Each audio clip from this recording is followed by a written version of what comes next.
श्री कृष्ण कहते हैं कि लोगों की बातों पर ध्यान नहीं देना चाहिए।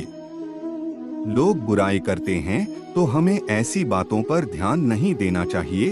अपने लक्ष्य की ओर बढ़ते रहे। जो लोग अच्छा काम करते हैं उन्हें लोगों की बुराई भी सुनना पड़ती है। ऐसी नकारात्मक बातों पर ध्यान नहीं देना चाहिए और अपने की लक्ष्य की ओर बढ़ते रहना चाहिए। इस संबंध में एक लोक कथा प्रचलित है। कथा के अनुसार पुराने समय में एक संत अपने शिष्य के साथ एक गांव में रुके।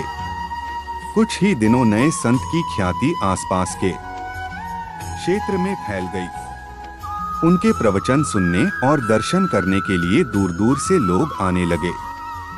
ये देखकर उसी गांव का एक अन्य पंडित परेशान हो गया। उसे लगने लगा कि इस संत की वजह से मेरे भक्त कम हो जाएंगे। मेरा जीवन यापन कैसे होगा? पंडित ने संत का दुष्प्रचार करना शुरू कर दिया। वह लोगों के सामने उस संत की बुराई करता था। एक दिन संत के शिष्य को ये सारी बातें मालूम हुई तो उसे बहुत गुस्सा आया। वह तुरंत ही अपने गुरु के पास पहुंचा और पूरी बात बताई। संत ने शिष्य की बातें सुनी और कहा कि उसे छोड़ो। अगर मैं उस पंडित से वाद विवाद करूंगा तो इससे ये सब बातें फैलना बंद नहीं होंगी। इसीलिए उसकी बातें पर ध्यान नहीं देना चाहिए। संत ने देखा कि शिष्य का क्रोध शांत नहीं हुआ है।